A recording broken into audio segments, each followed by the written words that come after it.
Good evening. તો મિત્રો આજે આપણે જે ચેપ્ટરનો અભ્યાસ કરવાનો છે એ ચેપ્ટર છે 8મું ચેપ્ટર. અને આ જે ચેપ્ટરની વાત કરવાની છે એ ચેપ્ટર આપણા રાજ્ય બંધારણ વિશેનું છે. કયું ચેપ્ટર છે? રાજ્ય બંધારણ વિશેનું. હવે આપણને સૌથી પહેલા એ ખ્યાલ હોવો જોઈએ, આપણે તે દિવસે થોડી ઘણી ચર્ચા કરી પણ હતી, યાદ હોય તો તમને મેં બંધારણની વ્યાખ્યા પણ તમને જણાવી હતી. તો ધોરણ 9 સામાજિક વિજ્ઞાન વિષય અંતર્ગત આપણા ચેપ્ટર નંબર 8 કયું છે? ભારતના રાજ્ય બંધારણનું ઘડતર અને તેના લક્ષણો. કયું ચેપ્ટર છે? ભારતના રાજ્ય બંધારણનું ઘડતર અને તેના લક્ષણો. આજે પહેલેથી આપણે લઈએ, કારણ કે ઘણા વિદ્યાર્થીઓ એવું પણ હોઈ શકે કદાચ તે સમય દરમિયાન એક્ટિવ ન હોય, ન ખ્યાલ રહ્યો હોય, ન સમજ્યા હોય, તો આજે સમજી લેશે. બરાબર? તમે જુઓ, એક કન્ટ્રીની વાત કરીએ, એક કંપનીની વાત કરીએ, તેના પરથી આપણને અંદાજો આવી શકે. એક કંપની છે ભાઈ, રિલાયન્સ કંપની છે. તો રિલાયન્સ કંપનીની અંદર કામ કરનારા કારીગરો છે, કામ કરનારા કામદારો છે. તો એવો કામ કરતા હોય છે. આ કંપનીને ચલાવવા માટે કેટલાક નિયમોની જરૂરિયાત હોય છે અને એ નિયમોના આધારે આ કંપનીનું સંચાલન થતું હોય છે. માની લો કે કંપનીના કોઈ નિયમ જ ન હોય, કોઈ રૂલ્સ જ ન હોય, કોઈ રેગ્યુલેશન જ ન હોય, તો એ કંપની ક્યાં સુધી કામ કરી શકે? કરી શકે? કેમ ન કરી શકે? કારણ કે કંપનીનું સંચાલન કરવા માટેના કોઈ નિયમો ઉપલબ્ધ નથી, કોઈ કાયદા નથી, અને એટલા માટે કંપનીનું સંચાલન પણ યોગ્ય રીતે થઈ શકે નહીં. હવે આપણને એમ થાય કે ભાઈ કંપનીના સંચાલન માટે જો આપણને કાયદા અને નિયમોની જરૂરિયાત પડતી હોય તો પછી આટલા મોટા દેશને ચલાવવા માટે, આટલા મોટા દેશના શાસનને ચલાવવા માટે શું આપણને કાયદાઓની જરૂરિયાત પડે કે ન પડે? પડે. સીધી વાત છે. તો ડેફિનેશન બહુ સિમ્પલ છે કે ભાઈ કોઈ પણ દેશના શાસનને ચલાવવા માટે, પાછો કહું છું, કોઈ પણ દેશના શાસનને ચલાવવા માટે બનાવવામાં આવેલા કાયદાઓના નિયમ એટલે કે વ્યવસ્થિત સંગ્રહને આપણે શું કહીએ છીએ? બંધારણ તરીકે ઓળખાવીએ છીએ. પાછો કહું છું, કોઈ પણ દેશના શાસનને ચલાવવા માટે બનાવવામાં આવેલા કાયદાઓના વ્યવસ્થિત સંગ્રહને આપણે શું કહીએ છીએ? બંધારણ તરીકે ઓળખાવીએ છીએ. તો ક્લિયર? યાદ રહી ગયું? પ્રેમ ખ્યાલ આવી ગયો બચ્ચા? છેલ્લે આગળ મહત્વ. બરાબર, કાયદાનું મહત્વ તો છે.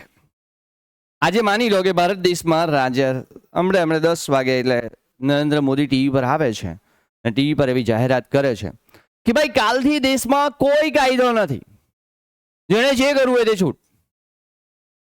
શું થશે? ચાલો કલ્પના કરો, કેવા ફેરફાર થશે, કેવી પરિસ્થિતિઓનું નિર્માણ થશે. એક તો કાયદાનો કોઈ ડર નહીં રહી, તો અસામાજિક તત્વો છૂટા હાથે પોતાના દમન ગુજારશે. કાયદાનો કોઈ ડર નહીં હોય તો અસામાજિક તત્વોનું પ્રમાણ વધશે, ગુનાખોરીનું પ્રમાણ વધશે, ચોરી, લૂંટફાટ, આવી બધી જ પરિસ્થિતિઓનું નિર્માણ થશે અને જેનાથી દેશની અર્થવ્યવસ્થા ભાંગી પડશે અને અર્થકારણને મોટું નુકસાન થયેલું જોવા મળશે. થાય ને? આવું થાય કે ન થાય? થાય ને? તો વિચાર કરો કે આ દેશને ચલાવવા માટે કાયદાઓની જરૂરિયાત છે કે નથી? છે જ. અને એટલા માટે એને એક મહત્વનો અને પાયાનો દસ્તાવેજ તરીકે ઓળખવામાં આવે છે. બંધારણની જોગવાઈઓને આધારે દેશમાં કાયદાઓ ઘડવામાં આવે છે. સમય જાય ને, એક સમય હોય અને એક સમય બીજો આવે, એક સમય ત્રીજો આવે, તો લોકોની અપેક્ષાઓ પણ બદલાઈ જાય. આજે મને સાયકલ છે મારી પાસે, તો મને એવું ઈચ્છા થાય કે મારી પાસે એક્ટિવા હોય તો સારું. એક્ટિવા હોય ને તો મને એમ થાય કે મને 4 વ્હીલ આવડી જાય ને તો સારું. કેમ કે મારા ઘરે 4 વ્હીલ છે પણ પપ્પા પછી આપશે મને. પછી એમ થાય 4 વ્હીલ આવડી જાય ને એટલે એમ થાય કે હવે યાર મારી પાસે એક પ્રાઇવેટ જેટ પ્લેન હોય તો સારું. એમ થાય ને? પણ લિમિટમાં. જેટલી ચાદર હોય ને એટલા જ પગ ફેલાવાના. સાચી વાત કે નહીં? એટલે સાચી વાત કે નહીં? બોલને. સાચી વાત કે નહીં? હા, એમ ભાઈ ખોટા સપના જોવાના. પ્રાઇવેટ જેટ પ્લેન લેવાની આપણી ઓકાત છે નથી ને? એમ હા, નહીં લેવાનું તો પછી એમાં સપના હું લેવા જોવાના ખોટા? એટલે ગાડી સુધી સીમિત રહેવાનું.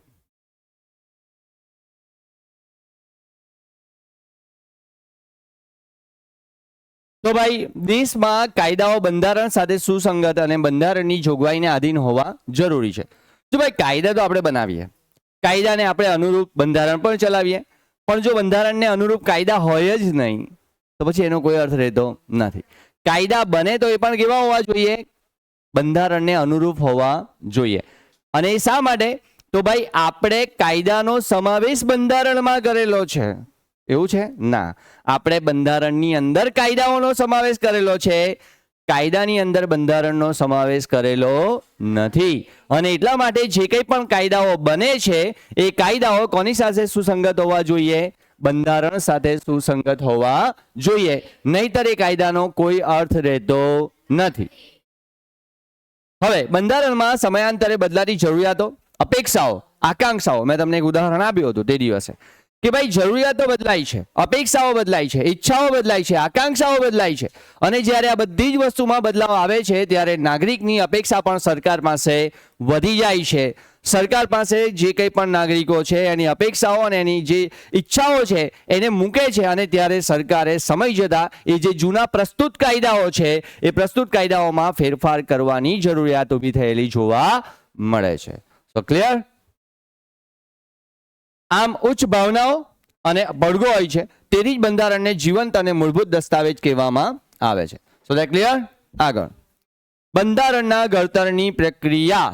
25મી માર્ચ ઈસવીસન 1946 ના રોજ ભારતની અંદર કેબિનેટ મિશન આવ્યું, અને આ કેબિનેટ મિશને ભારત દેશની અંદર ભારતના લોકોને કયા પ્રકારનું બંધારણ જોઈએ છે એના માટેની તજવીજો હાથ ધરવાનો પ્રયત્ન કર્યો. અને એટલા માટે ભારતના બંધારણ મુજબ, એટલે કે ભારતના બંધારણના ઘડતર માટે 9મી ડિસેમ્બર 1946 ના રોજ ભારતમાં બંધારણ સભાની રચના કરવામાં આવી. સમજ પડે છે? કેબિનેટ મિશન આવ્યું ક્યારે? 25મી માર્ચ 1946.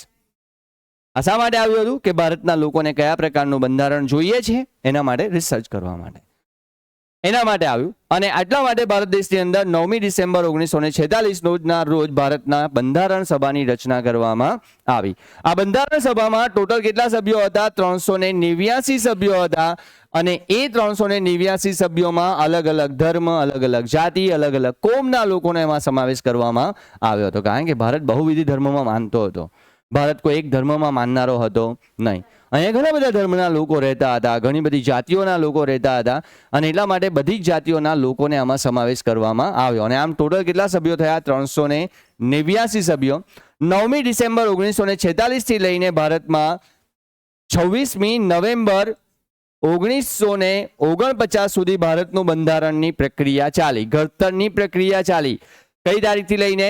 9મી ડિસેમ્બર 1946 થી લઈને 26મી નવેમ્બર 1949 સુધી આ બંધારણ ઘડતરની પ્રક્રિયા ચાલી. એટલે કે લગભગ 2 વર્ષ 11 માસ અને 18 દિવસ સુધી આ પ્રક્રિયા ચાલેલી જોવા મળી.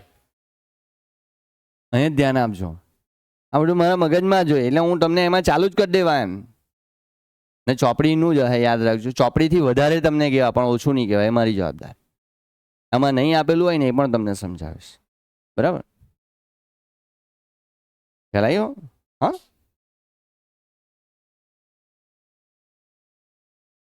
સમજ પડે છે ને આ બાજુ બધાને? હા, પડે છે ને?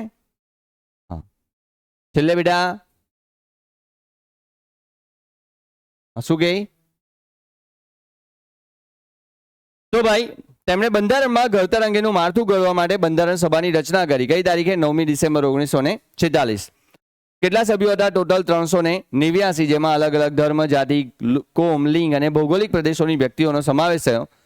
એમાં તજજ્ઞ વ્યક્તિઓનો સમાવેશ થયો. તજજ્ઞ વ્યક્તિ કોને કહેવાય ખબર? સ્પેશિયાલિસ્ટ. એમ eye specialist, heart specialist, kidney specialist, ફલાણો ઢીકણું જે હોય તે સ્પેશિયાલિસ્ટ, તજજ્ઞ વ્યક્તિઓ કહેવાય. તો તજજ્ઞ વ્યક્તિ એટલે કે જે બંધારણના તજજ્ઞ વ્યક્તિઓ હતા, કે જે સ્પેશિયાલિસ્ટ પર્સન હતા, એ લોકોને આમાં સમાવેશ કરવામાં આવ્યો. આમ બંધારણ સભાની અંદર તે સમય દરમિયાન જવાહરલાલ નહેરુ, જે ભારતના કોણ હતા પ્રથમ? ભારતના પ્રથમ કોણ હતા? જવાહરલાલ નહેરુ. ફટાફટ ઉભી થા. કોણ હતા? હું? હા, પ્રધાનમંત્રી હતા. તમે ટેન્શન ન લે, નહીં આવડે તો હું છું એમ, પણ બોલો તો ખરા. દેશના પ્રથમ વડાપ્રધાન કોણ હતા? પંડિત જવાહરલાલ નહેરુ. સરદાર વલ્લભભાઈ પટેલ, જે ભારતના પ્રથમ કોણ હતા? સરદાર વલ્લભભાઈ પટેલ. કોણ હતા ભારતના પ્રથમ? યસ, યસ, ગૃહમંત્રી હતા. કોણ હતા? ગૃહમંત્રી. Maulana Abdul Kalam Azad, Shyam Prasad Mukherjee, HP Mody, HV Kamath, Frank Anthony, Kanaiyalal Munshi, Krishnaswami Ayyangar, Baldev Singh. અને મહિલા પ્રતિનિધિઓની જો વાત કરીએ તો કોણ હતા? સરોજિની નાયડુ અને વિજયાલક્ષ્મી પંડિત. આ બધા જ સભ્યોને 389 સભ્યો કે જે બંધારણ સભા માટે રચના કરવાની હતી તેમાં સમાવેશ કરવામાં આવ્યો. આ બંધારણ સભાના અધ્યક્ષ તરીકે જોજો ડોક્ટર રાજેન્દ્ર પ્રસાદ. આ બંધારણ સભાના અધ્યક્ષ કોણ હતા? ડોક્ટર રાજેન્દ્ર પ્રસાદ. અને બંધારણની જે ખરડા સમિતિ કોને કહેવાય? ખરડો એટલે કાયદો. અને કાયદા ઘડનારું જે અંગ હતું બંધારણ સમિતિમાં, એ કાયદા ઘડનારા અંગ તરીકે કોને અધ્યક્ષ માનવામાં આવ્યા? એટલે કે બંધારણ સમિતિના ખરડા સમિતિના અધ્યક્ષ તરીકે ડોક્ટર ભીમરાવ આંબેડકરને નિમણૂક કરવામાં આવી. શું ક્લિયર છે કે અઘરું? હા, બધું માઇન્ડમાં રાખવાનું, એમ સમજી જ જવાનું એમ ફટાફટ. ચાલો આગળ. આ બંધારણ સભાએ તેમની કામગીરી મેં તમને કહ્યું તેમ હવે આવે છે. મેં તો તમને પહેલા જ કહી દીધું કે એની જે કામગીરી છે ક્યારે શરૂ થયેલી? 9મી ડિસેમ્બર 1946. આ સભાએ 2 વર્ષ 11 માસ અને 18 દિવસ સુધી આની કામગીરી કરી અને એમાં 166 બેઠકોનું આયોજન થયું. કેટલી? 166 બેઠકોનું આયોજન કરવામાં આવ્યું. અહીં આવે છે. કામગીરી પૂર્ણ કરી આ પ્રક્રિયામાં તેઓએ દુનિયાના અલગ અલગ દેશોના, ભાઈ આપણા ભારત દેશનું છે ને બહુ જૂની કહેવત છે કે ભાઈ ભારત દેશ છે ને બધાનું જોવે, સમજે, વિચારે અને પછી પોતાનું કંઈ કરે. તો અહીંયા પણ એવું જ કર્યું. ઇંગ્લેન્ડ, ફ્રાન્સ, બ્રિટન, જર્મની જેટલા કંઈ પણ સારા દેશો હતા જેના બંધારણ સારા હતા એના સારા લક્ષણોનો સમાવેશ આપણા ભારતીય બંધારણની અંદર કરી દેવામાં આવ્યો. આમ વિગતપૂર્ણ ચર્ચા કરીને બંધારણને આખરી સ્વરૂપ અપાયું. આમ 295 અનુચ્છેદ, આર્ટિકલ્સ એટલે કે કાયદા. કેટલા બંધારણ? 295 અને 8 પરિશિષ્ટ એટલે કે ભાગ. બંધારણને 8 ભાગમાં અને 295 કાયદાઓનો સમાવેશ કરતું પહેલું બંધારણ તૈયાર કરવામાં આવ્યું. પણ ભાઈ સમય થયો, સમય જતા એમાં સુધારા થતા ગયા. આપણે જોયું ને મહત્વમાં કે ભાઈ સમય જતા પરિવર્તન આવે, લોકોની ઈચ્છાઓ, આકાંક્ષાઓ, અપેક્ષાઓ બદલાય. તો સમય જતા એમાં પણ બદલાવ આવ્યો અને જે આર્ટિકલ્સ 295 હતા તેમાં કેટલા થયા? 395 અને પરિશિષ્ટો 9 થયા. અત્યારે હાલમાં 412 અનુચ્છેદ છે અને 12 પરિશિષ્ટ છે. યાદ રાખજો અત્યારે હાલમાં. આ બંધારણનું સ્વરૂપ નિશ્ચિત હતું. 26મી નવેમ્બર. જો ઘણા લોકોને એવું લાગે, કોઈ એમ પૂછે ને કે બંધારણ ક્યારે અમલમાં આવ્યો? પેલા બંધારણ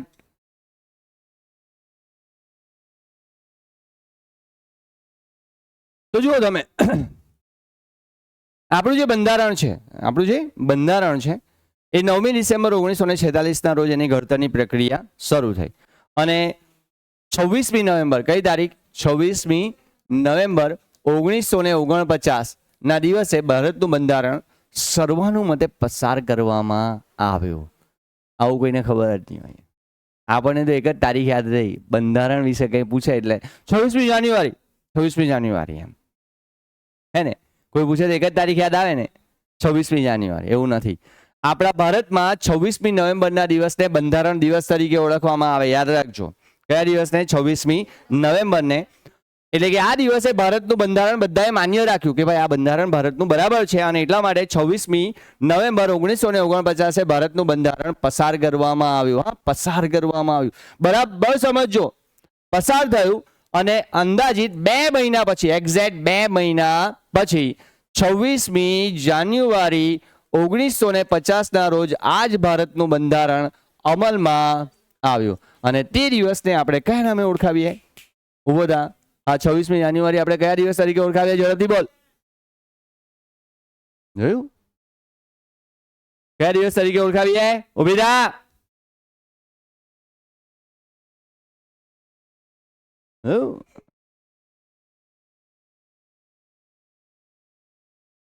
હા, પ્રજાસત્તાક દિન. જોયા? SS ના ટીચરની છોકરી. ઇન્ડિપેન્ડન્સ કહેવાય. ઓકે, આગળ. તો તમે જુઓ તો ભાઈ આ આખી જે પ્રક્રિયા છે, આખી જે પ્રોસેસ છે, આ આખી જે ઘટના છે, બરાબર, એ અહીંયાથી એટલે કે 9મી ડિસેમ્બર મેં તમને કહ્યું તેમ 26મી જાન્યુઆરી 1950 ના રોજ ભારતનું બંધારણ અમલમાં આવ્યું અને તે દિવસને આપણે કયા નામે ઓળખાવીએ? પ્રજાસત્તાક દિન, ધ રિપબ્લિકન ડે.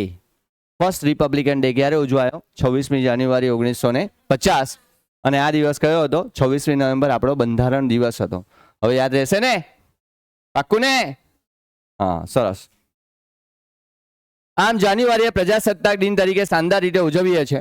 ભારતના બંધારણમાં રાષ્ટ્રચિહ્ન તરીકે 4 સિંહોની મુખાકૃતિ, અશોક સ્તંભ, જે સમ્રાટ અશોકના સમય દરમિયાન નિર્માણ પામેલો સ્તંભ હતો, અશોક સમ્રાટ, કે જેના ઊંધા કમળ ઉપર 4 સિંહોની મુખાકૃતિ હતી, વચ્ચે અશોક સ્તંભ હતો એટલે કે અશોક ચક્ર હતું, જેની અંદર 24 આરા હતા, કે જે ભારતના બંધારણની અંદર આ જે અશોક ચક્ર જે છે એને આપણે આપણા રાષ્ટ્રીય ચિહ્ન તરીકે ઘોષિત કર્યું. આપણું રાષ્ટ્રીય જે સૂત્ર હતું એ કયું હતું? સત્યમેવ જયતે. ધ્યાન રાખજો, આપણું રાષ્ટ્રીય સૂત્ર કયું બન્યું? સત્યમેવ જયતે. આમ ઘોષિત કરવામાં આવ્યા. આપણા બંધારણમાં લોકોના મૂળભૂત હક કેટલા છે? 6 મૂળભૂત હક છે. કેટલા? 6. તમે વિચાર કરો કે સાલું બંધારણ આપણા ત્યાં આ દિવસે ઘડાઈ ચૂક્યું, પસાર થઈ ગયું, તો આ દિવસ સારું રાહ જોઈને હું લા બેઠા આપણા માટે? વિચારવા જેવી વસ્તુ છે નહીં કે આ દિવસની રાહ જરૂર હતી કે જોવાની? યાર, આપણે 2 મહિના સુધી બેહી રહ્યા ને પછી આ દિવસે આપણે આપણું બંધારણ અમલમાં લાવ્યા. આના પાછળ ઐતિહાસિક કારણ જવાબદાર છે. હું જણાવી દઉં છું, કારણ કે આ જનરલ નોલેજ માટે જાણવું જરૂરી છે. લાહોર અધિવેશન, જો ધ્યાન રાખજો, લાહોર અધિવેશન 26મી જાન્યુઆરી 1930 ના રોજ લાહોર ખાતે રાવી નદીના કિનારે ભરાયેલું. યાદ રાખજો, 26મી જાન્યુઆરી 1930 ના રોજ લાહોર અધિવેશન પાકિસ્તાનના રાવી નદીના કિનારે ભરાયેલું. ત્યારે પાકિસ્તાન આપણા ભારતમાં હતું. તે સમય દરમિયાન ભારતમાં સૌ પ્રથમ પૂર્ણ સ્વરાજ્યનો ઠરાવ પસાર થયેલો. શેનો? પૂર્ણ સ્વરાજ્યનો ઠરાવ પસાર કરવામાં આવ્યો. અને આ દિવસે ભારતના લોકોએ પ્રથમ સ્વતંત્ર દિનની ઉજવણી કરેલી. બરાબર સાંભળજો, આ 26મી જાન્યુઆરી 1930 ના રોજ ભારતના લોકોએ પ્રથમવાર સ્વતંત્ર દિનની ઉજવણી કરેલી. અને ભારત દેશ જ્યારે આઝાદ થયો 15મી August 1947, independence day. Independence day. આ દિવસે જ્યારે ભારત આઝાદ થયો એટલે કે આ દિવસથી લઈને આ દિવસ સુધી ભારતના લોકોએ જે દિવસ સ્વતંત્ર દિન તરીકે ઉજવ્યો, દિવસ કયો હતો? 26મી જાન્યુઆરી. અને એટલા માટે આ દિવસને યાદગાર બનાવવા માટે, યાદગીરીના ફળ સ્વરૂપે ભારતનું બંધારણ કયા દિવસે પસાર કરવામાં આવ્યું, અમલમાં લાવવામાં આવ્યું? 26મી જાન્યુઆરી 1950. અને આ દિવસ ભારતના દિવસમાં ઇતિહાસમાં હંમેશને માટે અમર બની ગયેલો જોવા મળ્યો. ક્લિયર? જાણવું જરૂરી છે બેટા. હું હજુ બી કહું છું, એસએસમાં કોઈ ચિંતા નહીં કરતા તમે. મારી જવાબદારી, તમને જ્યાં તકલીફ પડે ને ત્યાં હું છું. શાહરુખ ખાન મેં હું ને એમ હે ને, પણ કોઈ ચિંતા ન કરતા. પણ સાથે સાથે એક વસ્તુ યાદ રાખજો, માગ્યા વગર માં પણ પીરસતી નથી. પૂછજો, પૂછશો ને તો મજા આવશે. મને પણ મારી પેલું એમ કહે ને, મને પણ મારી પાસે કેટલું છે એનાથી ખ્યાલ આવે મને એમ. ભાઈ હા, સારું, ચાલો. રાજનીતિના માર્ગદર્શક સિદ્ધાંતો. આપણા મૂળભૂત 6 અધિકારો છે. કેટલા અધિકારો છે? 6. આ મૂળભૂત 6 અધિકારો વિશે આપણે ધોરણ 8માં 15મા ચેપ્ટરમાં 3જા પેજ ઉપર આપણે ભણેલા, યાદ હોય તો. આ 6 મૂળભૂત હક કયા?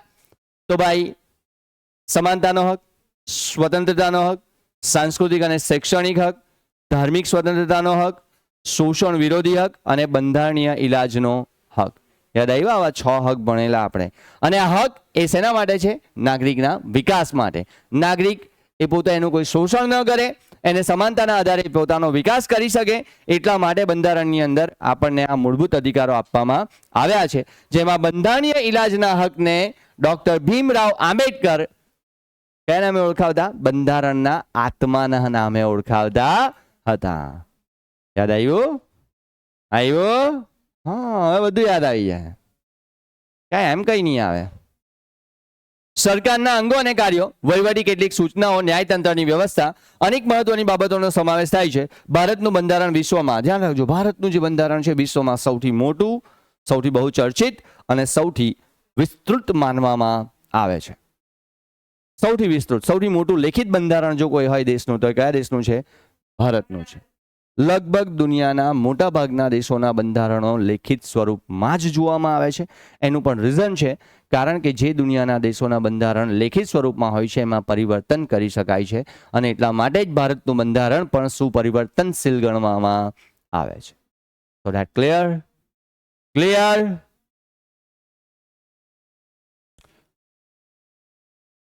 આમુખ મેન્ડેટ કહેવાય ને, શું મેન્ડેટ? આમુખ શું છે? મારી પાસે એક તાળું છે, સમજો. મારી પાસે શું છે? એક તાળું છે. હવે તાળાને ખોલવા માટે મારે શેની જરૂરિયાત પડે? હે ને, ચાવી. હે ને? તો બંધારણ એક તાળું છે, અને બંધારણને સમજવું હોય ને, એને ઓપન કરવું હોય ને, એના કાયદાને સમજવું હોય ને, તો શેની જરૂરિયાત પડે? આમુખ. એક્ઝામ્પલ સમજાવીને તમને કહી દઉં કે ભાઈ, હું મારા ઘરમાં કપડાં ધોતો હોય તો નથી પણ કેવું છું, આ તો કપડાં ધોતો હોય તો કપડાને સૂકવવા હોય મારે, તો એને શું કરવા પડે? નીચોવા પડે, બરાબર ને? મને ચીકુ એમ ખાવા નથી ગમતા, પણ ચીકુ મારે ખાવા છે, તો હું શું કરીશ? જ્યુસ બનાવીશ, બરાબર ને? જ્યુસ બનાવ તો ચીકુને પહેલા હું શું કરીશ? ક્રશ કરી નાખીશ. ક્રશ કરીશ ને, અને પછી એમાંથી રસ કાઢીશ, બરાબર ને? પછી હું એને પીશ. તો જ્યારે મારે બંધારણને સમજવું હોય, મારે બંધારણને મારા મગજમાં ઉતારવું હોય, તો એનો જે ક્રશ કરું ને, એને નીચવું ને જ્યારે બંધારણને, અને જ્યારે જે મને મળે ને, તે આને શું કહેવાય? આમુખ કહેવાય. ખ્યાલ આવી ગયો? બંધારણની અંદર આમુખને બંધારણની ગુરુ ચાવી તરીકે ઓળખવામાં આવે છે. જ્યારે પણ કોઈ કાયદાની સમજ ન ઊભી થાય, જ્યારે પણ કોઈ કાયદા વિશે આપણે સમજી ન શકીએ, ત્યારે એ કાયદાની સમજ મેળવવા માટે આપણને શેની જરૂરિયાત પડે? આમુખની જરૂરિયાત પડે. અને એટલા માટે આમુખના શબ્દો પરથી આપણને એમ કહી શકાય કે જે આમુખ છે એ બંધારણનો શું છે? આત્મા છે. જેમ આપણા શરીર એક હાર્ડવેર છે, એની અંદર રહેલી આત્મા એ આપણું સોફ્ટવેર છે, તેમ બંધારણ એક હાર્ડવેર છે અને આમુખ એ એની શું છે? સોફ્ટવેર છે. ધેટ ક્લિયર છે કે અઘરું? હવે કોઈ પૂછે કે બંધારણમાં આમુખ શું છે, તો તમને ખ્યાલ આવી જવો જોઈએ. પ્રેમ,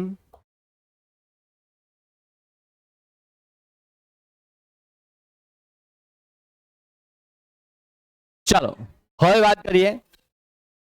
જો મેં તમને પહેલા જ કીધું કે ભારતનું જે બંધારણ જે છે એ સુપરિવર્તનશીલ છે, એમાં સુધારો થાય જ છે, અને સુધારા કરવા જરૂરી પણ છે, કારણ કે કોઈ પણ દેશના બંધારણમાં સુધારા વગર અવકાશ નથી. સમય જતાં પરિવર્તન આવવું જ પડે, લાવવું જ પડે. જો પરિવર્તન ન લાવીએ તો એ દેશનું બંધારણ ધીમે ધીમે નિષ્ક્રિય થઈ જાય, અને લોકોની જરૂરિયાતો અને અપેક્ષાઓ જે સરકાર પાસે છે એ અપેક્ષાઓ સરકાર પૂરી કરી શકતી નથી, અને એનાથી દેશમાં અઘટિત ઘટનાઓ, કે જે ઘટના સરકાર પણ ઈચ્છા નથી રાખતી, એવી ઘટનાઓ પણ ઘટી શકે છે. અને એટલા માટે આપણું બંધારણ પણ ભારતનું સુપરિવર્તનશીલ અને લેખિત સ્વરૂપમાં, એટલે કે એમાં સુધારા વધારા કરી શકાય તે પ્રકારનું બનાવવામાં આવ્યું હતું. ઈસવીસન 1976માં ભારતમાં 42મો સુધારો થઈ ચૂક્યો હતો. વિચાર કરો કે 1976માં જ ભારતના બંધારણમાં 42મો સુધારો કરી દેવામાં આવેલો, અને આ સુધારાથી ભારત દેશમાં સમાજવાદી, બિનસાંપ્રદાયિક જેવા શબ્દોનો ઉમેરો થયો, જેમાં રાષ્ટ્રીય એકતા, રાષ્ટ્રની અખંડિતતાનો પણ સમાવેશ કરવામાં આવ્યો. બધા જ શબ્દો વિશે આપણે સમજવાનું છે, કોઈ ચિંતા કરતા નહીં. હું તમને બરાબર જ, મેં તમને કીધેલું ને કે સૌથી 9મા ધોરણમાં અઘરામાં અઘરા ચેપ્ટરો કયા? 8મા ચેપ્ટરથી લઈને 12મા ચેપ્ટરના. કઈ લાગ્યું અઘરું? લાગ્યું અઘરું? આ જ ચેપ્ટર તમને સૌથી વધારે અઘરા પડે. હા, ગાય જ ચરાવવાની છે આપણે, ચિંતા નહીં. આ પછી એમ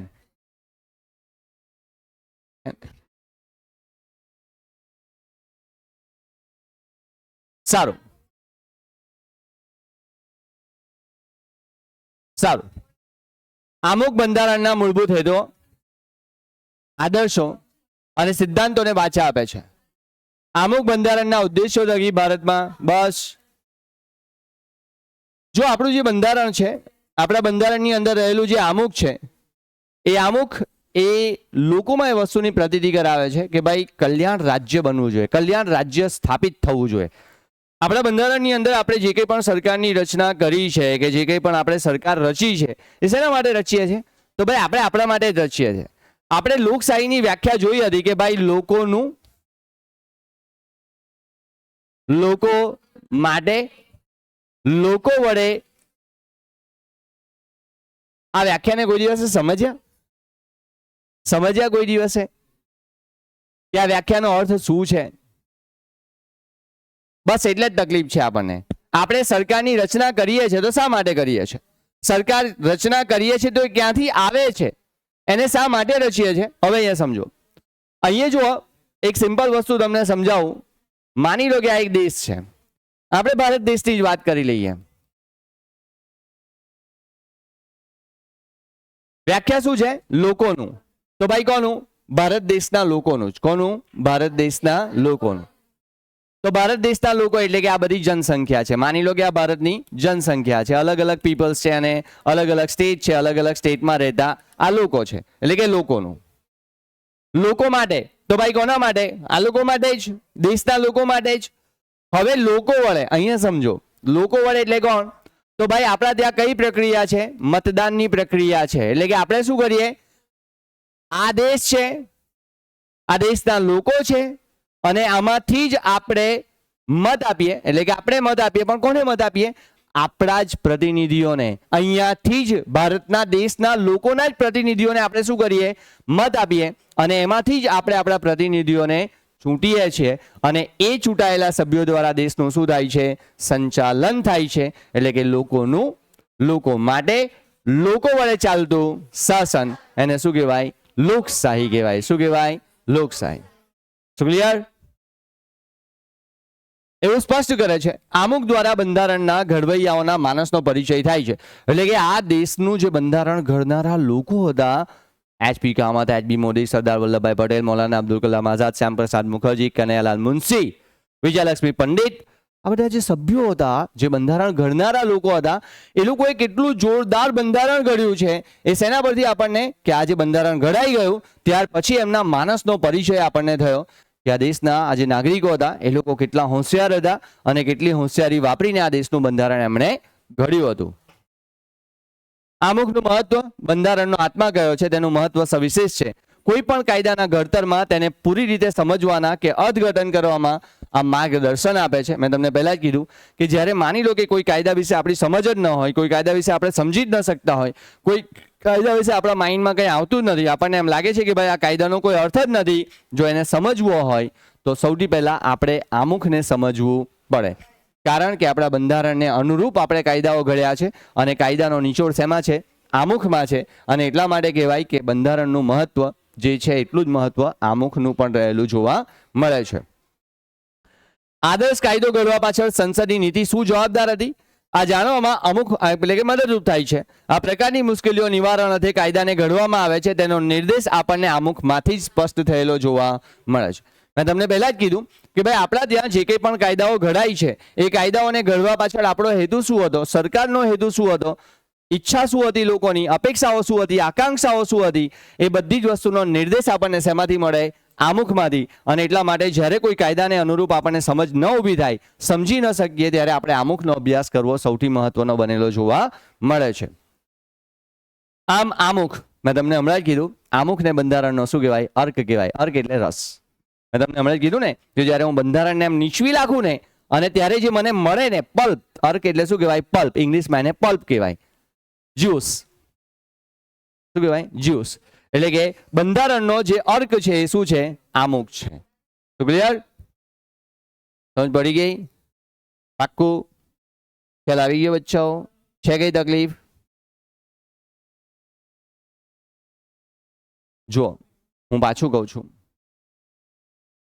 કોઈ વિષય અઘરો હોતો જ નથી, માત્ર આપણી સમજ ઓછી હોય છે. જો કોઈ સમજાવવાવાળું વ્યવસ્થિત હોય અને જો આપણને સમજ કેળવાતી હોય તો હું તો એવું માનું છું કે કોઈ સબ્જેક્ટ અઘરો હોતો જ નથી.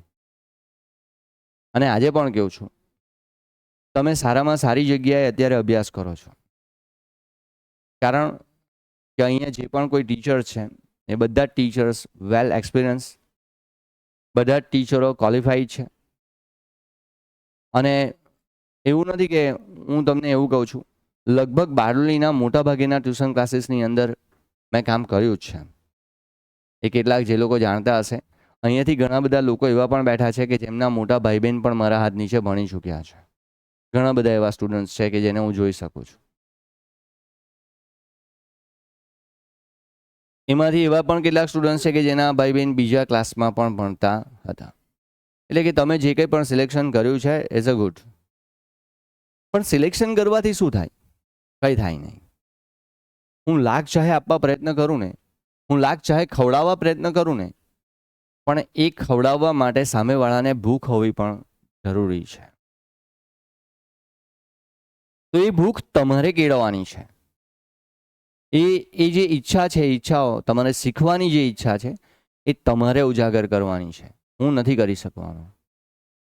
જો તમને ભૂખ લાગી હશે ને તો હું આપવા માટે તૈયાર જ છું, પણ એ જો ભૂખ નહીં લાગે ને, એની જો સમજ નહીં કેળવો ને તમે, તો મારું ગમે તેટલું સારું ભણાવેલું હશે ને તો પણ કંઈ કામનું. મેં તમને પહેલાં જ કીધેલું કે તમારા માટે હું કોઈ ચેપ્ટર અઘરું નહીં રહેવા દઉં. તમે બહુ શાંતિથી મારી સમજને, હું તમને ઓળખું છું અને સમજી પણ શકું છું. તમને મેં કીધેલું કે ભાઈ સૌથી અઘરા ચેપ્ટર 8મા ચેપ્ટરથી સ્ટાર્ટ થાય. તમે આટલું ચેપ્ટર ભણ્યા, કંઈ અઘરું લાગ્યું તમને? આ ચેપ્ટરને જો તમે ઘરે જઈને એકવાર વ્યવસ્થિત વાંચી લો ને, તો હું ગેરંટી સાથે કહી દઉં કે આ ચેપ્ટરમાં તમને કોઈ તકલીફ પડે જ નહીં. પણ આ ઘરે જઈને એકવાર ચેપ્ટરને શાંતિથી તમારે એકવાર બરાબર વાંચવું પડે, કારણ કે મેં તમને એક એક ટોપિક સમજાવી દીધા. હવે તમે એ ચેપ્ટરને ઘરે જઈને એકવાર બરાબર ધ્યાનથી વાંચો તો તમને શું લાગે કે આ ચેપ્ટરમાં કંઈ તકલીફ પડે? પછી ન પડે. પણ ઘરે જઈને એકવાર વાંચવું પડે. પછી ઘરે જઈને આપણે ટેબ્લેટ લઈને બેસી જઈએ, અનુપમા જોવા બેસી જઈએ, હે, તો પછી કંઈ આવડે નહીં. પછી આપણે મોબાઈલ લઈને પબજી રમવા નીકળી જઈએ, બરાબર, તો પછી કંઈ આવડે નહીં. એટલે આ બધી વસ્તુને ધ્યાનમાં લો, સમજો અને સમજીને પછી આગળ વધવાનો પ્રયત્ન કરો. બાકી હું તમારી સાથે જ છું. ઓકે, ખ્યાલ આવી ગયો? ચલો જોઈ લઈએ. કાયદાની કોઈ કલમમાં કે વિગતોમાં કોઈ અસ્પષ્ટતા જણાય, વિસંવાદિતતા ઊભી થાય, કાયદાનો કોઈ હેતુ સ્પષ્ટ ન થતો હોય, મેં તમને કીધું. હવે બધું મેં જે શીખવાડ્યું તે જ આવે છે, એટલા માટે મેં તમારો બેઝ કમ્પ્લીટ કરી દીધો, બરાબર છે? કારણ કે કોઈ પણ બિલ્ડિંગ ચણવી હોય ને તો એના પર સૌથી પહેલાં ક્યાં ધ્યાન આપવું પડે? એના પાયા ઉપર ધ્યાન આપવું પડે. પાયો મેં તમારો રેડી કરી દીધેલો છે, બરાબર? હવે તમારી બિલ્ડિંગ જ ચણવાની છે ખાલી. ઓકે, તો આ કલમને સમજવામાં, તેનું અર્થઘટન કરવામાં તે મદદરૂપ બને છે. અમુક બંધારણની જોગવાઈઓને સમજવામાં હોકાઈ યંત્રની ગરજ સારે છે. તમે જુઓ, હોકાઈ યંત્ર જે છે મેઇન ક્યાં કામ આવે? તો ભાઈ સમુદ્રમાં કામમાં આવે. સમુદ્રની અંદર જ્યારે કોઈ જહાજ જતું હોય અને એને દિશાભ્રમ થાય, કારણ કે એમાં તો ચારે બાજુ શું હોય? પાણી જ હોય ભાઈ, કંઈ ખબર ન પડે કઈ દિશામાં જઈ રહ્યા છે આપણે. તો હોકાઈ યંત્ર એ જહાજને શું કરે? દિશા બતાવે. શું બતાવે? દિશા. અને એ દિશાના આધારે આ જહાજ આગળ વધતું હોય છે. અહીંયા પણ એટલા માટે જ એવું કહેવાયું છે કે હોકાઈ યંત્રની ગરજ સારે છે. એનો અર્થ એ છે કે ભાઈ જ્યારે બંધારણની અંદર કોઈ કાયદાને લઈને વિસંગતતા ઊભી થાય કે કોઈ કાયદાને સમજવામાં આપણે નિષ્ફળ જઈએ, જ્યારે કોઈ કાયદાને આપણે સમજી ન શકીએ અને આપણે દિશાવિહીન બની જઈએ, તો એ સાચા અર્થમાં કાયદાને સમજવા માટેની જે હોકાઈ યંત્ર છે એ કયું છે? આમુખ છે. અને એટલા માટે એવું કહેવાય છે કે એ હોકાઈ યંત્રની ગરજ સારે છે. આમુખ રાષ્ટ્રની એકતા, અખંડિતતા અને નાગરિકો વચ્ચેની બંધુત્વની ઉમના ભાવનાઓને અને આદર્શોનો પડઘો છે. આમુખને ઉચ્ચ આદર્શો અને ધ્યેયોનું પીઠબળ મળેલું જોવા મળે છે. તો ધેટ ક્લિયર? ક્લિયર બધાને? ચલો, આટલે સુધી કોઈ પ્રશ્ન છે? પાક્કું? ઓકે, તો મિત્રો આપણે ધોરણ 9 સામાજિક વિજ્ઞાન વિષય અંતર્ગત ધોરણ 9માં આપણે આજે 8મા ચેપ્ટરનો અભ્યાસ કર્યો. ભારતના રાજ્ય બંધારણનું ઘડતર અને તેના લક્ષણો. તેમાં આપણે બંધારણનું મહત્વ વિશે વાત કરી, બંધારણ એટલે શું તેના વિશે પણ વાત કરી. એની અંદર રહેલું જે આમુખ છે એ આમુખનું મહત્વ શું છે અને આમુખ આપણને કેટલા અંશે ઉપયોગી બને છે એના વિશે પણ આપણે અભ્યાસ કર્યો છે. તો આઈ હોપ કે તમે દરેક વિદ્યાર્થીઓને આ બાબતમાં ખ્યાલ આવી ચૂક્યો હશે. તો આગળના ટોપિકોની જે ચર્ચા છે હવે પછીના સમયમાં આપણે કરીશું. So thank you.